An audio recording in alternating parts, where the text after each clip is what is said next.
Assalamualaikum warahmatullahi wabarakatuh. Alhamdulillah rabbil alamin wa bihi nasta'in wa nusalli wa nusallim wa nubarik ala nabiyyina Muhammadin wa alihi wa sahbihi ajma'in wa ba'du.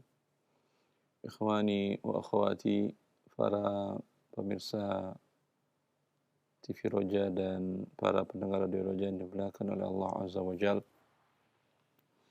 Kembali kita melanjutkan pembahasan muamalat dari kitab Zadul Mustaqni' fi Ikhtisaril Muqni', yang sekarang masuk bab Al-Ghasab. Al-Ghasb dalam bahasa Arab dia adalah masdar dari ghasaba yaghsibu ghasban. Masdar adalah bentuk ketiga dari kalau ghasaba fi'il madhi, yaghsibu fi'il mudhari', ghasban dinamakan dengan masdar. Ya. Dan definisinya secara istilah, kalau dalam bahasa kitanya tadi bisa dikatakan merampas, ya. Al-istila ala haqqi ghairihi qahran bi ghairi haqq. Istila yaitu menguasai hak orang lain. Hak orang lain itu bisa jadi kepemilikannya terhadap suatu barang, atau tidak bisa dimiliki tapi barang tersebut ikhtassu bihi, yaitu khusus dia bisa hanya menggunakan tapi tidak bisa dimiliki, seperti anjing buruan, karena dia tidak bisa diperjualbelikan tapi manfaatnya boleh digunakan, yaitu untuk berburu. Maniktana qalba kalban khairu qalbis saidi awil harthi, kata Rasulullah SAW, siapa yang memelihara anjing bukan untuk berburu dan bukan untuk menjaga tanaman, maka akan berkurang pahalanya setiap hari 1 qirat. Ini untuk anjing buruan ini tidak bisa diperjualbelikan, tidak sah dalam syariat kita. Akan tetapi dia bisa dimiliki manfaatnya, ya, maka ini pun tidak boleh dirampas. Ya. Bi ghairi qahran, yaitu dengan ada unsur pemaksaan. Ya. Ada unsur pemaksaan dari pihak tentunya yang kuat. Ini berbeda dengan tidak menggunakan senjata tentunya. Bila menggunakan senjata, seperti kalau di istilah di kita namakan dengan merampok, maka ini hukumnya bukan merampas ghasab. Ini dinamakan dengan muharib. Hukumnya berbeda. Ghasab bagian dari transaksi muamalat, tapi muharib itu merampok, itu bagian dari masalah hudud wal jinayat. Maksud jinayat adalah tindak pidana yang Allah mengatakan innama jazaa'ul ladzina yuharibunallaha wa rasulahu wa yas'auna fil ardi fasada ay yuqattalu aw yusallabu aw tuqatta'a aydihim wa arjuluhum min khilaf aw yunfau minal ard. Kalau orang yang menguasai hak orang dengan senjata, dengan kekerasan menggunakan senjata, ini dinamakan kalau dalam bahasa kitanya merampok, tapi dalam istilah fikih ulama menggunakan muharabah. Muharabah ini tindak pidana jinayah dan hudud yang dia kalau dia sampai perampok tadi membunuh, maka dia dibunuh dan disalib. Dibunuh dan disalib. Kalau dia tidak sampai membunuh, hanya sekedar mengambil harta, ya, ini bukan dipotong tangannya, dipotong tangan dan kakinya, silang. Potong tangan kanan dengan kaki kiri. Berbeda dengan mencuri. Ya. Kalau memperkosa, dia dibunuh. Itu yang dijelaskan oleh para ulama berdasarkan hadis Rasulullah SAW tentang muharib tadi. Jadi ghasab di sini bukan dalam istilah kita merampok dengan menggunakan senjata. Ya, kalau itu hukumnya lain dinamakan dengan muharib, dengan orang yang berperang melawan kekuatan negara. Hukumnya dalam Islam berbeda. Kalau merkosa beda dengan berzina. Kalau berzina itu dinamakan hudud, ada ketentuan Allah. Kalau dia belum menikah, belum pernah menikah, baik laki-laki atau perempuan yang berzina, maka dicambuk. Kalau dia pernah menikah, maka dirajam, dilempar dengan batu sampai mati. Ya, tapi kalau dia memperkosa dan dengan menggunakan senjata, ya, maka dia bukan dicambuk, tetapi dia dibunuh. Bila dia selain memperkosa tadi, dia mengambil harta juga, ya, maka dia dibunuh dan disalib. Kalau dia hanya sekedar mengambil harta saja, tidak ada tindakan fisik dengan senjata yang dia gunakan, hanya sekedar menakuti saja dengan senjatanya, maka dipotong tangan kirinya ketika dia ditangkap oleh pemerintah yang berwenang, maka dipotong tangan kanan dengan kaki kiri. Bila sudah pernah dilakukan itu, sudah potong tangan kaki kiri, potong yang kedua kalinya dia lakukan hal yang sama, merampok. Potong tangan kiri dengan kaki kanan. Bila merampok juga lagi, bagaimana cara dia merampok lagi? Wallahu a'lam. Ya, itu merampok. Kalau yang ghasab di sini, dia menguasai tanpa senjata. Dia menguasai tanpa dengan ancaman senjata. Bagaimana caranya? Dia mengambil hak orang lain. Ya, umpamanya ada handphone. Ini berbeda juga dengan sariqah, dengan mencuri. Kalau qahran tadi ya, dengan terang-terangan, handphone taruh di sini, handphone antum, lalu dia ambil, dia buka, dia pakai. Ini ghasab namanya.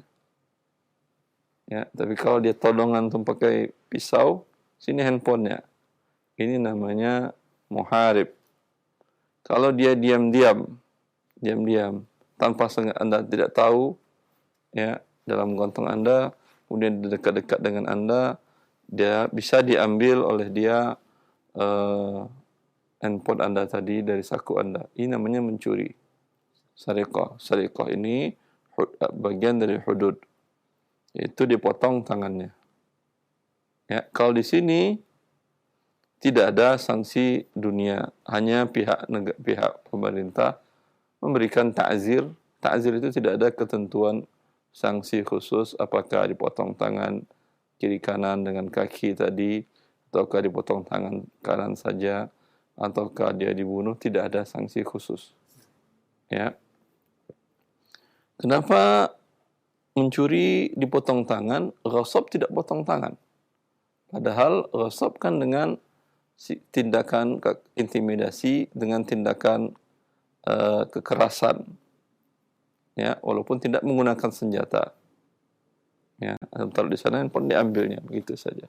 Dan dia tidak menggunakan senjata. Ini ghasab. Ini kenapa yang mencuri potong tangan, yang ini tidak? Wallahu a'lam, hikmahnya pencurian itu lebih berbahaya daripada ghasab tadi. Kalau ghasab tadi Anda tahu orangnya, sangat mudah untuk Anda sampaikan ke pihak berwenang untuk menindak lanjut tentang kejahatannya tadi. Tetapi pencuri, Anda tidak tahu. Dan bisa yang Anda tuduh adalah semua orang terdekat dengan Anda. Orang tadi mendekat dengan Anda, ngobrol-ngobrol tadi, mungkin ada 5 orang. 5-5-nya ini Anda tuduh.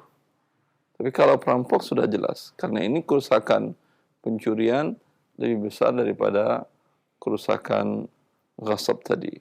Dan semuanya ini adalah bagian dari dosa. Dan sebagian ulama mengatakan bahwa ini adalah bagian dari dosa besar. Apalagi orang yang merampas tanah. Ya. tanah kosong, dilihatnya tidak ada yang menggunakan, dibangun di atasnya oleh dia pondok-pondok sementara. Kemudian setelah belum ada juga orang yang mengaku, dia bangun ruko dan dia kuasai. Dan ada mungkin pihak lain yang bisa membantu untuk menguruskan sertifikat, dia urus sertifikat. Ini ghasab.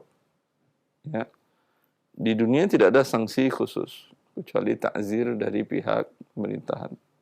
Di akhirat kata Rasulullah SAW, "Man iqtata'a minal ardi shibran tawaqahu Allah yawmal qiyamati min sab'i aradin." Siapa yang merampas tanah dengan satu jengkal, maka nanti di hari kiamat dikalungkan di lehernya tanah tersebut kedalaman 7 lapis bumi ke bawah, ke dalam. Ya. Itu kalau diambil sejengkal. Kalau diambil 1000 meter, bayangkanlah berarti dia akan mengangkat 1000 meter kemana-mana di lehernya.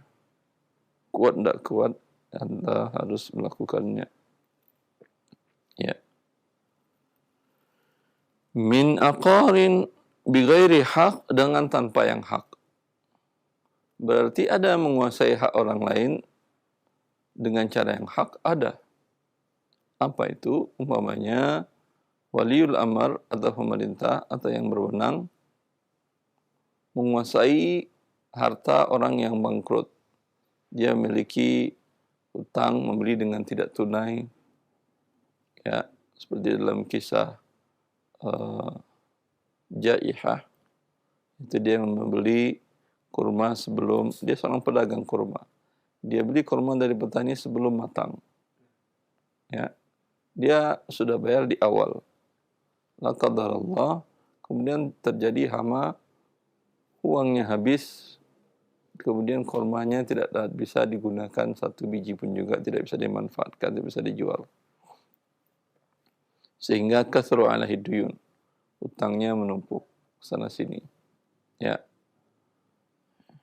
Ini dinamakan dengan muflis, bangkrut.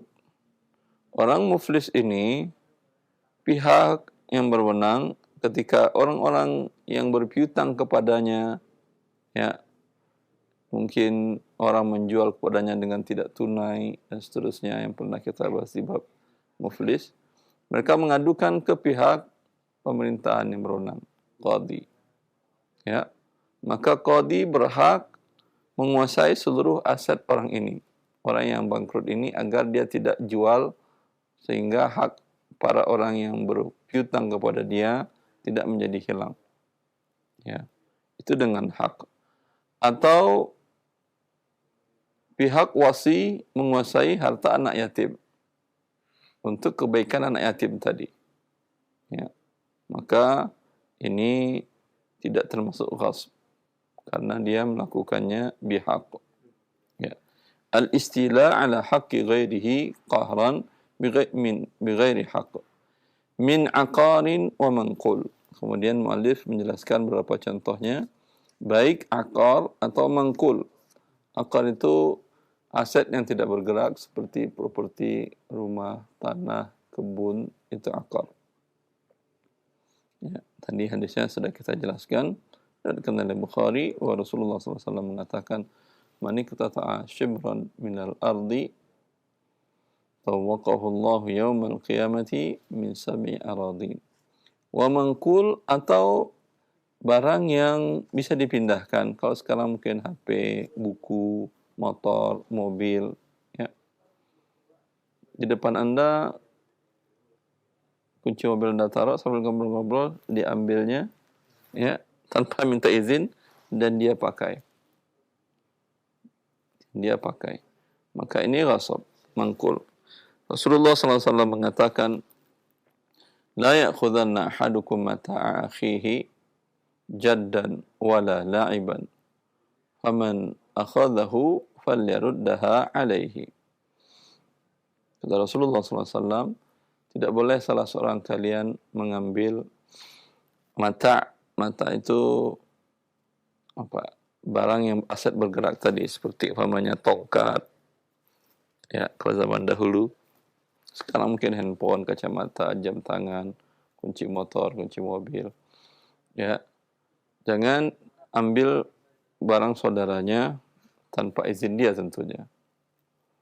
Jaddan wala la'iban, baik bercanda, baik serius ataupun bercanda, kata Nabi. Ya, baik serius maupun bercanda. Ya, lagi ngobrol-ngobrol, langsung menyelit ke sana, noleh, diambil handphone dan disembunyiin. Ini la'ib. Dia tetap berdosa.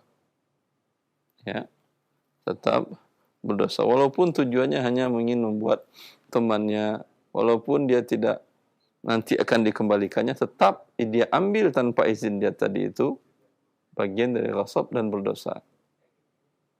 Walaupun tujuannya adalah la'ib, sekedar bercanda dengan temannya ini. Maka kata Rasulullah, falyaruddaha alaihi. Maka segeralah dia mengembalikannya kepada orang tersebut. Karena ini ada konsekuensinya.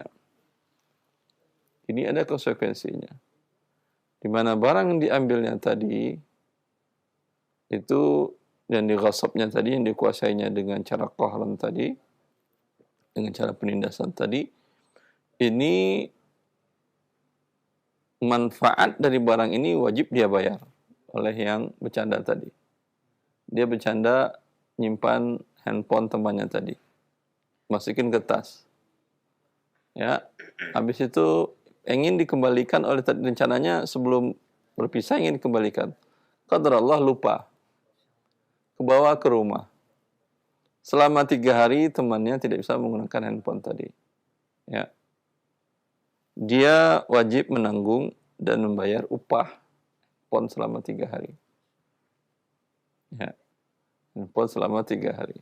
Kalau tadi motor umpamanya kunci dibawa dan dipindahkan, hanya sekedar dipindahin ke parkiran yang jauh. Ya, tadi parkirannya seperti biasa, dipindahin ke parkiran yang lain oleh dia. Bercanda. Kemudian lupa dia memberikan kuncinya dan memberitahukan kepada temannya tadi. Selama seminggu temannya sudah pusing, ya, kira mobilnya dirampok segala macam, ketemu waringan, oh iya motor kamu di situ, kata dia. Saya bercanda nih kuncinya. Tidak bisa sebegitu. Selama 7 hari tadi, sewa motor harus dibayar. Dan bila ada kerusakan, harus dia tanggung. Umpamanya, karena motor selama 7 hari tidak difungsikan, tidak dipanaskan, akan membuat oli kotor dan segala macam, terjadi kerusakan, harus turun mesin segala macam, harus bayar 2 juta, bayar 2 juta, selain itu bayar lagi sewa motor selama 1 minggu. Ya. Wa in ghasaba kalban aw yakfi syekh wala nuwasil qalilan. طيب لأنه طويل.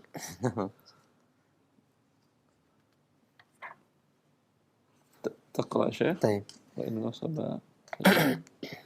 قال المؤلف رحمه الله تعالى: وإن غصب كلبا يقتنى أو خمر ذمي ردهما. Dan apabila tuwasil qalilan wala yaruddu jilda maitatin wa itlafu salasati hadarun. Dan apabila seseorang merampas kalban yuqtana, yaitu anjing yang dilatih atau dipelihara, atau khamra zimmiyin, atau khamr milik kafir zimmi, raddahuma, maka wajib dikembalikan keduanya. Wala yaruddu jilda maitatin, dan tidak dikembalikan jilda maitatin, kulit dari bangkai, wa itlafu salasati, dan rusaknya 3 hal ini, yaitu khamra zimmi, kalban anjing yang dipelihara, dan kulit dari bangkai, hadarun, tidak ada jaminan, tidak ada konsekuensi. Ya. Wa in ghasaba, di sini mu'alif menjelaskan beberapa hukum, dan pembahasan ghasab cukup panjang, nanti insyaallah pelan-pelan kita pelajari. Wa in ghasaba kalban yuqtana aw khamra zimmiyin raddahuma. Jika dia merampas, menguasai ya anjing yang boleh dipelihara tadi, yaitu anjing untuk berburu dan untuk menjaga kebun. Ya. Dia ambil, dia kuasai. Ini wajib dia kembalikan. Walaupun anjing ini tidak ada nilai bila dibunuh. Ya. Anda tetangga punya anjing buruan, ya, kemudian anjingnya sering mengganggu orang lewat. Ketika anjing itu lewat di depan rumahnya di jalanan, Anda sedang pakai kendaraan, Anda tabrak sengaja ingin membunuh. Ya. Ini hadar. Anda tidak wajib mengganti. Karena dalam Islam ini bukanlah harta yang boleh diperjualbelikan. Tidak wajib Anda mengganti. Tetapi bila disengaja tadi, tapi pemerintahan Islam umpamanya, ini mereka boleh memberikan ta'zir atau sanksi, tapi dia tidak wajib membayar uang harga harga anjing tadi, karena anjing tidak ada harganya dalam Islam. Ya. Baik. Au khamra dhimmiyin raddahuma, atau khamar kafir zimmi. Kafir zimmi itu non-muslim yang tinggal di negara Islam dan dia membayar pajak dan dia mendapatkan hak-hak sebagai orang yang diizinkan oleh pemerintah untuk tinggal di negara Islam tadi. Ya, karena ada kebutuhan umpamanya, ya, umpamanya dia baik dia bekerja karena dibutuhkan di negara Islam tadi, atau dia sendiri ingin mencari nafkah di negara Islam tadi. Maka ini kafir zimmi. Masuk dia dengan visa, ya, dan dia non-muslim masuk dengan visa, dan dia bayar pajak. Ya. Maka dia mendapatkan perlindungan sama dengan kaum muslimin. Kafir zimmi tadi, bagi mereka minum khamar boleh-boleh saja mereka. Bila mereka tinggal negara muslim, mereka bawa khamar dari negerinya dan tidak mustatar. Dia tidak minum khamar itu tidak di depan orang-orang. Tidak di depan orang-orang, di dalam rumahnya dia minum khamar. Ya. Lalu ada seorang muslim masuk ke rumahnya dan dia lihat di situ ada khamar. Ini kan dia mustatar, kecuali ditaruhnya di depan rumahnya. Itu memang boleh seorang muslim merampasnya dan tidak berdirikan sanksi. Tapi di dalam rumahnya, seorang muslim tadi masuk dan diambilnya itu tadi dengan cara qahran, dengan cara paksaan. Ya. Di sini kata mu'allif wajib dikembalikan. Karena bagi dia ini tidak mengapa, dan dengan syarat tadi dia menutup diri, tidak terang-terangan di hadapan orang ramai. Tapi bila ini di depan tadi diambilnya dan dipecahinya, dilemparkan oleh dia sehingga khamar tadi habis, dan si zimmi mengadu kepada pihak pemerintahan boleh memberikan dia umpamanya peringatan atau sanksi, tapi tidak wajib, dia tidak berkewajiban mengganti khamar. Karena khamar tidak boleh diperjualbelikan. Wala yaruddu jilda maitatin. Dan juga dia tidak wala yaruddu, tetapi kalau tadi dua harta tadi milik zimmi tadi harus dikembalikan. Tapi kalau kulit dari bangkai tidak perlu dikembalikan. Ya. Hewan yang disembelih dengan tidak membaca bismillah bangkai. Atau hewan yang mati saja bangkai. Tapi kulitnya, ya, boleh diambil untuk kepentingan. Dahulu kulit hewan itu sangat banyak fungsinya. Bahkan untuk membawa air, untuk tempat duduk, untuk alas duduk, ya, bisa juga dipakai untuk sepatu, baju, sampai sekarang juga jaket, ya. Di sini khilaf para ulama dalam al-muallif mengatakan tidak dikembalikan. Padahal dalam mazhab Hambali, dalam bab aniyah di awal, bab tentang toharah, kalau itu disucikan, dia boleh dipakai kecuali untuk membawa air yang cair tidak boleh. Karena dia kulit bangkai. Tetapi membawa yang kering, umpamanya untuk angkat pasir, untuk isi, jadi dibuat jadi kantong, tas isinya pasir, ya. Tapi kalau diisi air tidak boleh karena dia berasal dari bangkai. Ini menurut mazhab. Maka di sini muskil perkataan muallif wala yaruddu jilda maitatin. Harusnya juga dikembalikan karena di sini ada fungsi yang dibolehkan dalam syariat. Ya. Wa itlafu thalathati hadar. Tetapi bila dirampasnya dia wajib mengembalikan ketiga-tiganya ini menurut pendapat yang kuat. Akan tetapi kalau tiga-tiganya tadi dia lenyapkan seperti khamar dia tumpahkan, kemudian anjing dia bunuh, kemudian kulit bangkai tadi dia bakar umpamanya, ya, maka dia tidak wajib mengganti tiga-tiga tersebut. Cukup saya kira, Ustaz. Jazakallahu khair. Pendengar dan pemirsa Roja TV, demikian penjelasan dari bab yang baru kita mulai dan kita awali dari pembahasan ini, yaitu bab al-ghasab, rampasan atau merampas, dan insyaallah kita akan simak pembahasan secara lebih terperinci pada pertemuan yang akan datang. Terus selanjutnya kita akan berikan kesempatan bagi Anda yang ingin bertanya di sesi tanya jawab. Baik, kami akan persilakan untuk telepon yang pertama. Ya, halo. Silakan, sudah masuk. Baik, halo. Silakan, sudah masuk. Iya. Assalamualaikum, Bapak. Waalaikumsalam. Dengan siapa di mana? Di mana, Bapak? Dari Depok. Silakan, Pak. Ya, saya masih menggunakan bank terkenal merek B. Karena untuk urusan ya transfer gaji aja tanpa ada niat untuk memanfaatkan bunganya, Ustaz. Nah, cuman kendalanya kan kalau Ustaz sering menyarankan kalau memang itu hanya untuk gaji, itu ambil semua, pindahkan ke bank yang mungkin syariah atau mungkin di mana ya gitu ya, Ustaz ya. Nah, tetapi saat ini tuh kondisi pembayaran selalu dengan cashless, entah pakai tapping, entah pakai pakai e-banking gitu kan. Nah, akhirnya saya harus menyisahkan di dalam rekening tersebut.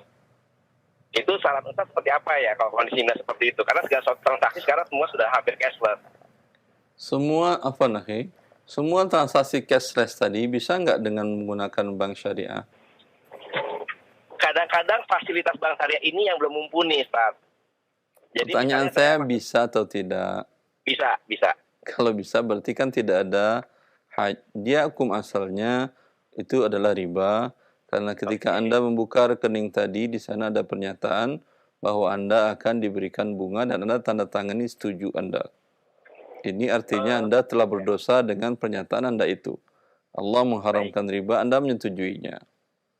Lalu kalau Anda katakan ada daruratnya Ustaz, saya nggak bisa terima gaji kecuali dari rekening tersebut. Walaupun darurat ini sekarang wallahu ta'ala beberapa informasi yang saya dengar bahwa ada Permenkeu, Peraturan Menteri Keuangan yang membolehkan karyawan baik ASN ataupun karyawan swasta untuk dalam masalah gaji payroll gajinya dibolehkan dia membuka rekening di bank konvensional, di bank syariah maksud saya. Ya. Kalau umpamanya itu hanya sekedar peraturan menteri tidak bisa diterapkan, pihak perusahaan tidak mau, ya, kecuali dia harus rekening di bank riba tadi, ini bisa dikatakan darurat. Karena akan hilang harta Anda, hak gaji Anda bila Anda tidak buka rekening tadi. Tapi setelah masuk masih ada darurat? Tidak lagi. Tidak ada darurat. Ya. Maka keberadaan di sana adalah hukumnya dosa besar. Hukum perang melawan Allah Azza wa Jalla. Apa yang harus dilakukan? Harus dilakukan adalah dipindahkan ke rekening bank syariah, ambil rekening yang tidak ada pertambahan. Baik. Ya, kecuali darurat. Yang darurat tadi itu, ya, saya kira kalau di bank syariah, di bank konven bisa, di bank riba bisa, di bank syariah bisa, walau dengan fasilitas yang lebih kurang, ya, akan tapi masih bisa, tidak ada darurat di sana. Coba, maaf yang terakhir boleh diulang. Bila fasilitas yang ada di bank konvensional atau di bank riba ada juga di bank syariah, ya, maka tentu tidak ada darurat. Betul. Dan kalau dikatakan di bank syariah tidak ada sama sekali, ya, bank syariah umpamanya tidak bisa digunakan pakai e-banking dan segala macam, ya. Iya. Juga tidak darurat Anda naruh uang di bank riba tadi. Oke. Kalau Anda tarik uang Anda, apakah Anda akan menjadi mati? Karena darurat itu bila tidak dilakukan, hilang nyawa Anda, seorang pelakunya, atau hilang agamanya, atau hilang hartanya, atau hilang akalnya, atau hilang kehormatan dirinya. Kan tidak. Itu baik, betul. Itu darurat seperti ya. Maka tidak ada darurat di situ. Baik. Jelas. Iya. Baik, jadi memang kalau dibilang darurat seperti itu, benar, itu tidak darurat sama sekali, Ustaz. Cuman memang saat ini kan nyari nyaman kali orangnya sekarang. Kalau nyaman itu bukan darurat namanya, itu kebutuhan tersier. Oke. Atau kalau dalam bahasa fikihnya tahsiniyat. Ya. Bukan darurat. Baik. Terima kasih Ustaz buat penjelasannya. Dan kebutuhan tahsiniyat tidak bisa menghalalkan yang haram. Baik. Ya. Paham. Ya. Boleh referensi kira-kira sekarang bank syariah apa yang komplit fasilitasnya Ustaz menurut Ustaz? Wallahu alam, saya bukan praktisi bank. Antum cari aja lah. Tanya-tanya mana yang sesuai dengan kebutuhan Anda. Ya. Terima kasih Ustaz. Assalamualaikum. Assalamualaikum warahmatullahi wabarakatuh. Saya perlu jelaskan sedikit mengenai darurat, kemudian hajiyat, kemudian tahsiniyat, karena kebanyakan kaum muslimin bila sedikit susah saja, ya, dianggap darurat. Tidak semua susah itu darurat. Ya, kalau umpamanya naik angkutan umum agak susah dia, apakah dia darurat ini untuk beli kendaraan roda 4? Tidak. Walaupun dia mengatakan, kalau nggak ada yang syariah, saya hanya mau dengan kendaraan roda 4 dengan cara riba, ini darurat Ustaz. Apalagi dalam kondisi pandemi di mana angkutan umum sangat mudah terpapar virus dan segala macam. Ini bukan darurat Anda punya roda 4 dengan cara riba. Ya. Kalau masih bisa jalan kaki atau sepeda, karena tidak jauh dari tempat Anda, berarti cukup jalan kaki atau sepeda. Ya. Kalau agak jauh sedikit, walaupun darurat, bisa Anda menggunakan motor. Dan itu pun motor yang bekas tidak mesti Anda beli dengan cara riba. Anak saya 7 Ustaz, nggak mungkin semuanya naik motor. Saya antarin sambil pagi juga, saya antarin sambil saya ke kantor. Ini juga tidak darurat. Kenapa? Karena Anda bisa sewa mobil tanpa beli dengan cara riba. Ya. Kalau Anda katakan nggak ada orang rental, Ustaz. Ya, ini misalnya darurat. Seperti itu. Sama juga dengan orang berobat. Bisa darurat, bisa tahsiniyat, bisa hajiyat. Ya. Kalau sakitnya sakit kronis yang bisa secara medis akan membawa kepada kematian bila terlambat melakukan treatment atau pengobatan dalam hal ini. Ya. Sehingga dia harus menggunakan, dan angkanya besar. Sehingga dia harus menggunakan umpamanya dan tidak di-cover oleh BPJS. Bolehkah dia menggunakan asuransi yang hukumnya adalah haram itu? Ya. Para ulama mengatakan, lihat sakit Anda tadi. Tidak semua sakit. Ya. Walaupun sakit yang membawa kematian, tapi kalau tim dokter dan ahli yang muslim yang bisa dipercaya tidak mengatakan bahwa ini dalam ilmu kedokteran kami yang kami pelajari, ini lebih dari 50% membawa kepada kematian. Kalau ini bisa dikatakan darurat. Ya. Pun untuk darurat tadi tidak harus Anda ambil dengan cara riba. Kalau Anda masih memungkinkan berobat dengan tanpa menggunakan asuransi tadi, ada aset yang bisa Anda jual umpamanya dan tidak membuat hidup Anda menjadi susah, maka ini belum darurat. Ya. Maka yang penting diperhatikan oleh kaum muslimin, kebutuhan tadi bila dikatakan darurat, bila tidak terpenuhi hilang. 5 hal penting tadi. Hilang agama, ya, hilang harta, hilang akal fikiran, kemudian hilang nyawa, hilang kehormatan. Saya kalau nggak punya mobil gila saya start. Oh udah jangan gila, beli aja lah pakai riba nggak apa-apa, penting jangan gila kamu. Atau saya mau bunuh diri, start. Udah jangan bunuh diri, hilang nyawa kamu. Udah belilah pakai riba nggak apa-apa daripada kamu bunuh diri mati. Ya. Tapi kalau hanya sekedar susah, ya susah seperti tadi harus ngantri seperti orang lain, ini namanya hajiat. Kalau umpamanya terpenuhi dengan transportasi umum, tapi lebih nyaman aja, lebih enak, lebih santai, lebih tidak berdesakan, ini namanya tahsiniyat kebutuhannya. Tidak bisa, tahsiniyat tidak bisa menghalalkan yang haram. Kalau yang hajiat, bisa menghalalkan yang haram, bila yang haram itu haram karena sadduz zari'ah. Ini sering kita jelaskan seperti dalam jual beli aroya. Masih ingat jual beli aroya, Ustaz? Nah, kalau yang daruriyat bisa menghalalkan yang haram, tapi tetap dengan catatan-catatan dhawabit yang dijelaskan tadi. Baik. Alhamdulillah atas jawaban dan faedah tambahan dari pendengar kita yang ada di Depok. Semoga Allah mudahkan Bapak, dan demikian penjelasannya semoga menjadi pencerahan bagi kita semua, terutama dalam memahami makna darurat ya. Barakallahu fiik. Kami berikan kesempatan yang kedua. Baik, kita sapa kembali. Halo. Assalamualaikum. Waalaikumsalam warahmatullahi. Dengan siapa akhi di mana? Afwan dengan Sigit di Jakarta. Baik, silakan akhi Sigit. Ini Ustaz, bapak saya meninggal tahun 2019.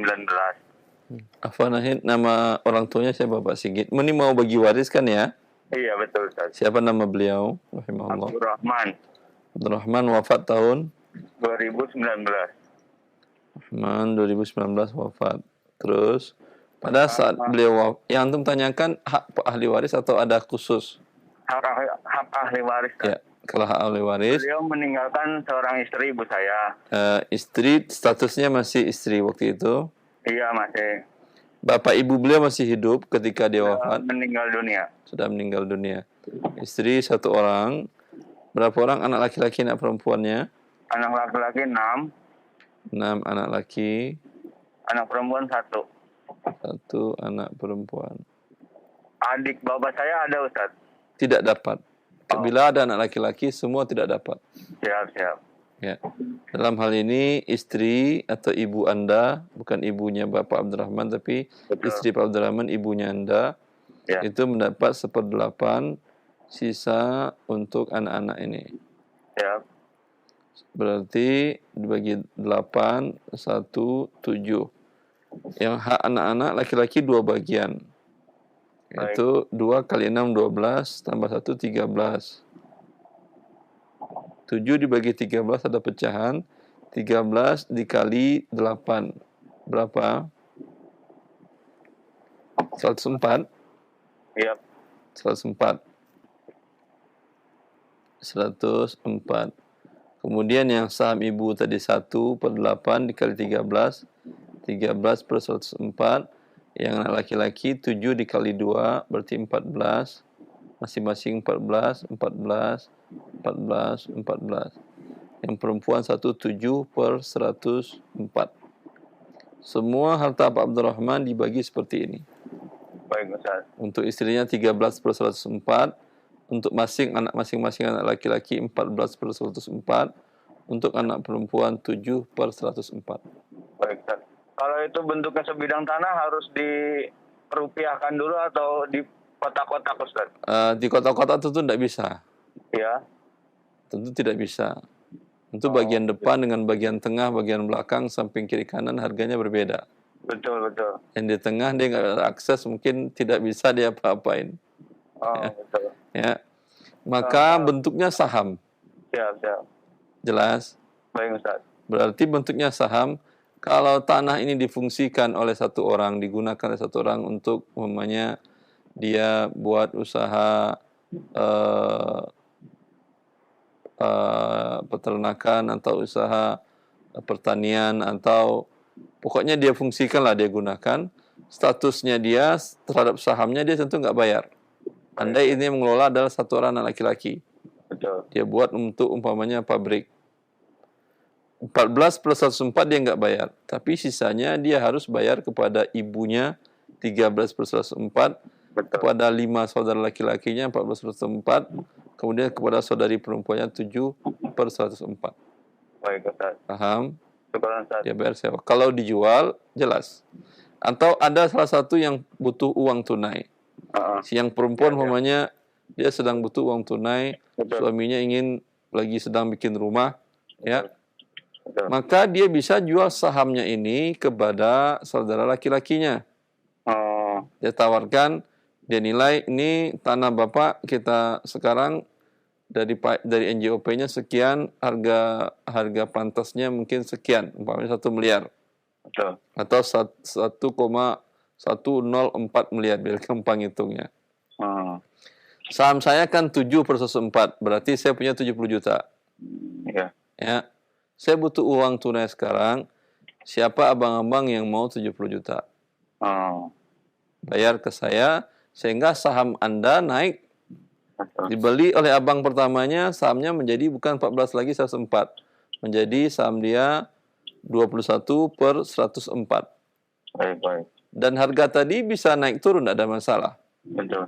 Kalau umpamanya prospek tanah ke depan bagus, ada isu bahwa akan dibuat di sana jalan tol dan segala macam, mungkin si adik perempuannya bisa menawarkan, memang harga sekarang 104, tapi prospeknya kan bagus bang. Saya mau jual 100 juta aja deh. Si abangnya mau, ya udah saya beli saham kamu 7 per 104 dengan 100 juta, ini saham kamu menjadi saham milik saya. Atau kondisi terbalik, prospek jauh dan kondisi tidak bagus, walaupun harga sekarang 70, tapi perkiraan turun, maka abang dan adiknya sedang butuh, kata abangnya, kalau 70 abang berat beli. Tapi kalau 65 abang siap belilah. Ya. Dan adik mau karena lagi sedang BU, tidak ada masalah. Betul, betul. Tolong diulangi lagi, Ustaz, pembagiannya tadi ibu 13 per 104. Ibu, istri jangan, nanti kalau ibu Anda salah paham. Ya, Istri dari Abdurrahman, Betul, 13 per 104. betul. 6 anak laki-laki, masing-masing 14 per 104. Baik, Satu anak perempuan, 7 per 104. baik, baik, Ya. baik. Baik. Ada lagi, Ustaz? Cukup. Cukup, insyaallah. Alhamdulillah. Jazakallah khair. Akhi, sudah? Oke. Ya, terima kasih. Assalamualaikum. Nah, sama-sama. Assalamualaikum Barakallahu fiik. warahmatullahi wabarakatuh. Waalaikumsalam warahmatullahi wabarakatuh. Jazakallah khair. Sedikit ya atas pertanyaannya dan demikian jawabannya. Barakallahu fikum. Kami berikan kesempatan kembali masih di via telepon. Bagi pendengar yang lain yang ingin bertanya, kita angkat kembali pertanyaan berikutnya. Baik, halo. Halo, Assalamualaikum. Waalaikumsalam warahmatullahi. Dengan siapa? Di mana, Umu? Oh, ini dari Ibu Yesi di Bukit Tinggi, Ustaz. Silakan Ibu Silakan, Yesi. Ibu. Ya. Assalamualaikum, Ustaz. Assalamualaikum warahmatullahi wabarakatuh. Gini, Ustaz. Yang mau saya tanyakan, Ustaz, itu kami kan dalam sistem perdagangan dengan orang kafir kan memakai bank konvensional. Jadi kalau bunganya itu, Ustaz, kadang kan dalam perputaran uang itu kan ada bunganya. Kalau saya mendengar dari TV Sunnah itu kan, kalau itu kan termasuk uang riba. Jadi kan diapakan itu ke sarana publik, sarana umum, kan tidak boleh disedekahkan atau diinfakkan. Jadi kalau bunga yang sedikit itu tuh kalau tidak ada di sekitar kita atau yang kita tahu yang tidak membangun fasilitas umum, jadi harus bagaimanakan, Ustaz? Ibu, yang pertama, ini membuka rekening di bank riba itu hukumnya adalah dosa besar. Iya. Ya, kecuali tadi kita jelaskan kalau kondisinya darurat. Iya. Tidak menggunakan bank riba. Anda gunakan rekening di bank syariah yang tidak ada pertambahan. Bisa nggak perniagaan Anda berjalan? Sebagian ada Ustadz, tapi sebagian ada juga yang umpamanya dari daerah, umpamanya kita kan berdagang, jadi ada yang dari pelanggan dari daerah yang tidak ada bank syariahnya gitu kan, jadi terpaksa memakai bank konvensional. Yang memakai, yang Anda di daerah Anda ada bank syariah kan ya? Bukit Tinggi pasti ada.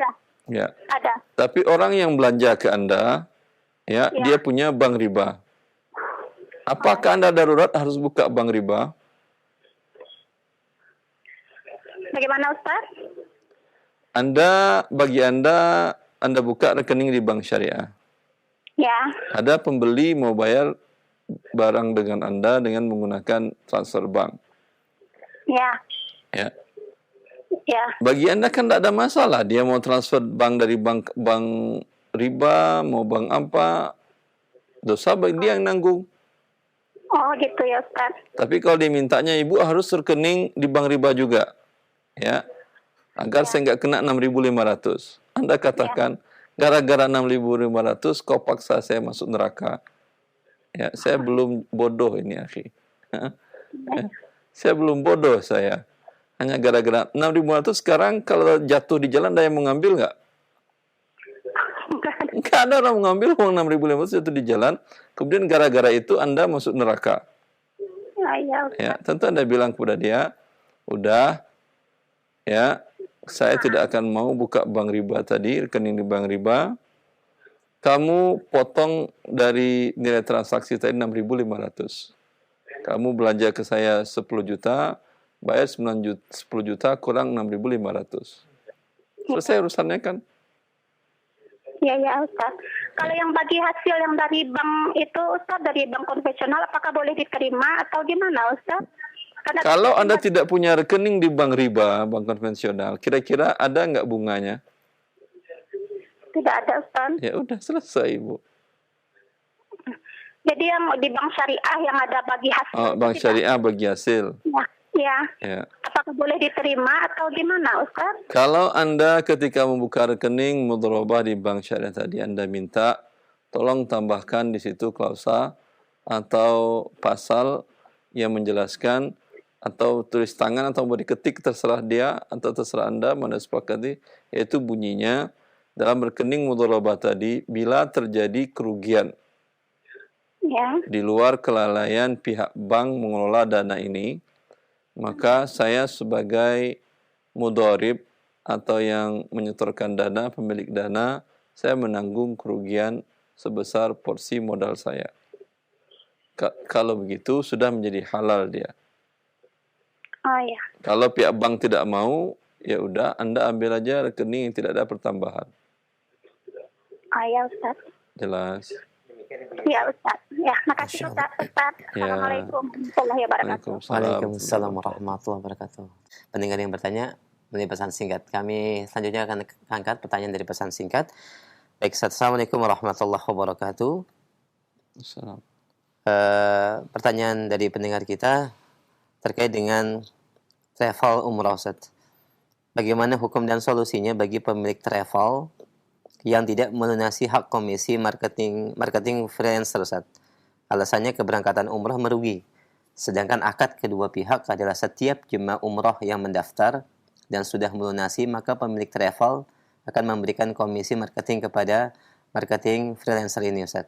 Dan saya sudah memberikan dalil dan hujjah bahwa pemilik travel berhutang kepada saya, namun tidak mau membayarnya. Jazakallah khair. Allah barik fiik. Bila Anda sedang membawa jemaah umroh, tapi umroh kemana sekarang? Ala kulli hal, umpamanya sebelum adanya pandemi, Anda umpamanya membawa jemaah, ya, dan sudah berangkat, belum dibayar, ya, dengan alasan dia merugi, ya, maka dalam hal ini Anda ada hak dan dia ada kewajiban. Kalau ada akad yang tertulis yang bisa Anda bawa ke pengadilan, lakukan. Kalau Anda akan merasa repot dan lebih ini, ya nanti di akhirat dia yang bayar. Ya. Tapi kalau umpamanya Anda membawa jamaah, tapi kemudian tidak berangkat bukan karena kelalaian pihak travel tadi, karena ada larangan. Ya. Larangan itu setelah orang-orang jamaah ini mendaftar. Ya. Berarti dalam hal ini pihak travel dirugikan. Dan bukan karena penyebab kelalaian dia. Maka dalam hal ini khilaf para ulama dalam tinjau ulama mazhab, dalam mazhab Hambali, amara Nabi SAW biwad'il jaihah. Nabi SAW memerintahkan untuk akad jaihah tadi dibatalkan. Berarti fee Anda tidak ada. Kalau dalam mazhab Hambali, berdasarkan hadis Nabi SAW, amara biwad'il jaihah. Dalam mazhab Syafi'i, saya katakan, saya beli mazhab Syafi'i, Ustaz. Dalam mazhab Syafi'i, akadnya adalah mengikat, karena Allah mengatakan ya alladzina amanu awfu bil uqud. Apapun yang terjadi, walaupun ini adalah akibat peraturan dari pihak ketiga, itu pihak pemerintah, maka pekerjaan sudah selesai, Anda wajib mendapatkan. Ya. Tapi Anda bilang saya mazhab Syafi'i, Ustaz. Dia bilang saya mazhab Hambali. Yang keputusan yang dikeluarkan oleh Majma' al-Fiqhi al-Islami, lembaga fikih Islam internasional di bawah Rabitul Alam Islami atau Liga Dunia Islam, ya, hasil keputusan tahun 78 mereka rapat sidang dalam hal ini 87. Mereka mengatakan bahwa bila dalam kasus seperti ini kerugian ditanggung dua pihak. Ya. Yaitu dia wajib membayar 50% dari fee, walaupun dia rugi. Ya, dalam kasus sekarang seperti umpamanya itu yang dan itu yang banyak dipilih, fatwa itu yang dipilih oleh banyak kaum muslimin, dan bahkan itu juga yang diterapkan oleh pemerintahan Arab Saudi kepada beberapa para pemilik usaha di sekitar Haramain Syarifain, Mekah dan Madinah, yang punya gedung umpamanya sudah menyewakan gedungnya setahun, hotelnya, dan travel sudah menyewa juga, tapi orang masuk nggak ada karena larangan dari pihak pemerintah. Ya, maka kalau dia bayar semuanya, yang punya gedung itu rugi juga. Kalau dia tidak bayar sama sekali, ini yang nyewa tidak bisa memanfaatkannya, bukan karena dia tidak masuk. Kalau dia tidak masuk, itu urusan dia. Tapi ini karena ada larangan dari pihak ketiga, itu penguasa pemerintah. Maka kerugian ditanggung berdua, pihak hotel memberikan setengahnya. Ya, dan di negara kita ya, pada saat pembatasan istilahnya PSBB, pada saat PSBB orang tidak bisa ke Jakarta padahal dia sudah menyewa kantor. Maka pihak kantor tadi, kalau dia takut kepada Allah, dia tidak mengambil semua sewa selama 1 tahun, selama tidak bisa masuk tadi. Namanya sudah dari Februari, Maret, April, Mei, Juni, Juli, sewa 6 bulan ini, umpamanya sewa 1 tahun, umpamanya 10 miliar, sewa 6 bulan berarti 5 miliar, yang diambil, walaupun sudah dibayar di awal umpamanya, yang diambil hanya setengahnya saja. Setengahnya dikembalikan kepada kantor-kantor yang menyewa tadi, karena mereka tidak bisa memfungsikannya akibat adanya PSBB tadi juga. Maka itu juga himbauan saya kepada sekolah-sekolah. Ini yang paling ramai adalah sekolah-sekolah. Ustaz, kita diminta bayar 100%. Ya mungkin dia mazhabnya Syafi'i. Tapi kalau dalam mazhab Hambali, ya anak di rumah, ya tentu 0% yang harus dibayar. Ya udah damai pakai mazhab lembaga dunia Islam tadi, bayar 50%-nya, itu lebih baik dan lebih dekat kepada keadilan. Wallahu ta'ala a'lam. Alhamdulillah, Jazakumullah khairan, ada faedah tambahan dari jawaban Ustadz. Semoga ini menjadi pencerahan bagi kita semua. Ya, jazakumullah khairan, barakallahu fiik. Kami angkat kembali pertanyaan masih dari pesan singkat. Assalamualaikum warahmatullahi wabarakatuh. Baik, dari Ummu Meka di Cibitung. Saya ingin bertanya, saya pernah menjadi reseller yang menawarkan barang teman via online. Setelah ada pembeli, baru saya membeli ke produsen. Lalu kemudian saya jual ke konsumen. Atau yang kedua, saya ambil barang terlebih dahulu. Setelah ada pembeli, saya ambil keuntungan, baru saya setorkan ke konsumen.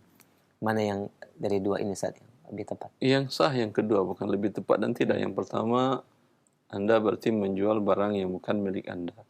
Dan Anda tidak diizinkan menjualnya. Ya. Yang kedua, halal. Allah Ta'ala. Jazakallah khair. Kami angkat kembali pertanyaan berikutnya dari pesan singkat dari baik pendengar kita. Ustaz, saya menjual, bagaimana cara jual beli emas, Ustaz? Manakala apabila saya menjual emas dengan menawarkan misalnya ke teman melalui WhatsApp. Saya menawarkan harga 700.000, lalu calon pembeli menawar 20.000 lebih murah. Dan saya sepakat.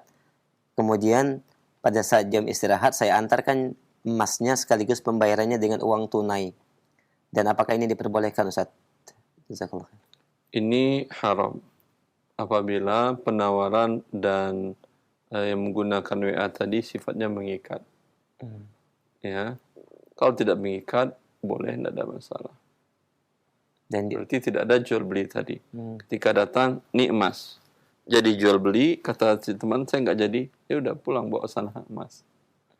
Atau teman minta lebih murah lagi.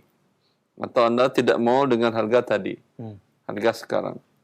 Itu konsekuensinya. Tapi kalau dengan seperti tadi sudah berakad via online, kemudian sekarang hanya serah terimanya saja, maka ini hukumnya haram. Ya. Demikian pendengar yang bertanya, jazakallah khairah. Ya, kami angkat kembali pertanyaan berikutnya. Assalamualaikum warahmatullahi wabarakatuh. Ustaz, saudara saya mengambil rumah dan kemudian menempatinya. Sudah cukup lama waktunya karena itu adalah merupakan hibah atau hadiah orang tua ketika hidup untuk saya. Dan setelah beliau wafat, ada bagian harta warisnya yang sudah dibagikan. Hanya saja rumah tersebut tidak saya dapat kuasai. Apakah ini termasuk ghasab, Ustaz? Jazakallah khair. Orang tua menghadiahkan rumah kepada yang bertanya. Lalu rumah itu dikuasai oleh kakaknya. Sampai kakaknya meninggal, dia tidak bisa menguasainya. Ya, itu ghasab. Yang kalau sudah meninggal khawatir kalau dia tidak maafkan, kakaknya sekarang bawa 7 lapis tanah tadi ke lehernya. Perlu disampaikan ke anak-anaknya, Ustaz? Wajib. Bahwa ini kondisinya, kalian kasihan atau tidak dengan bapak kalian, urusan kalian. Kalau kalian kasihan, kembalikan hak saya tadi dan saya maafkan bapak kalian. Jazakumullah khairan. Demikian pendengar yang bertanya, barakallahu fiik. Kami berikan kesempatan kembali untuk satu penelpon. Silahkan bagi yang ingin bertanya, silahkan dalam pembahasan ghasab secara khusus. Baik, kita angkat. Halo. Silakan, sudah masuk. Assalamualaikum. Waalaikumsalam warahmatullahi. Dengan siapa, Umu, di mana? Dengan Bu Tini di Jakarta. Silahkan, Ibu. Ustaz mau nanya, kalau saya kan punya saudara ya, anak angkat gitu ya. Tapi dari kakaknya punya anak, kan saudara saya nggak punya anak. Gak paham, Ibu. Saya punya saudara ya, anak angkat. Yang saudara Anda anak angkat itu atau ibu angkatnya? Dua-duanya, semuanya jadi. Gimana ceritanya itu? Ibunya anak itu saudara saya sepupu. Si anak angkatnya? Anak angkatnya dari kakaknya dia. Itu kan mereka kan kayak angkat kakaknya dia. Kakaknya dia jadikan anak angkat gitu. Jadi si B itu punya kakak. Nah, kakak itu punya anak atau kakaknya itu jadi anak angkatnya? Kakaknya itu punya anak. Anak kakak angkatnya. Diasuh berarti dari keponakannya. Terus diasuh. Diasuh dari bayi sampai sekarang sudah punya anak lagi kan. Nah, mereka kan kaya raya tuh, Ustadz. Masya Allah. Mereka kaya raya, satu pun nggak punya anak, hanya ngasuh anak satu itu. Itu nanti pada akhirnya banyak yang tanya sama saya juga nggak ngerti ya Ustadz, makanya saya tanya Ustadz gitu. Itu mereka nanti pada akhirnya dapat gak tuh Ustadz warisannya gitu? Tidak. Oh, enggak. Sebagai anak angkat tidak, tapi kalau dari hubungan kekeluargaan, dari hubungan kekerabatan tadi bisa dapat mungkin. Oh. Tadi kan statusnya dia adalah dia keponakan dari yang kaya raya tadi kan ya. Tapi keponakan dari jalur ibu atau jalur bapak? Dari ibu. Jalur ibu tidak dapat.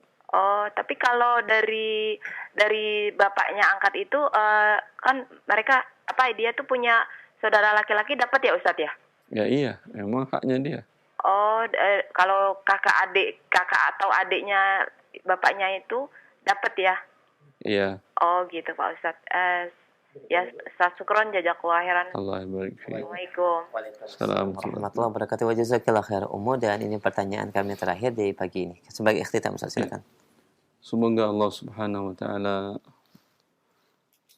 selalu memberikan hidayah kepada kita untuk bisa mentaatinya dan bisa menjalankan syariatnya, karena kasus ghasab tadi banyak terjadi terkadang seperti yang ditanyakan oleh ibu yang terakhir tadi antara orang dekat. Ya, maka kalau yang tidak mengerti akan syariat Allah, bisa jadi saja itu sering terjadi di masyarakat dan dia tidak tahu, padahal konsekuensinya besar di dunia dan di akhirat. Semoga kita bisa mentaati Allah dengan ilmu Allah Azza wa Jalla diajarkan oleh Nabi-Nya dan diajarkan oleh para ulama kepada kita. Semoga ini bermanfaat. Wallahu a'lam. Wa sallallahu nabiyana Muhammad wa alihi wa sahbihi wasallam.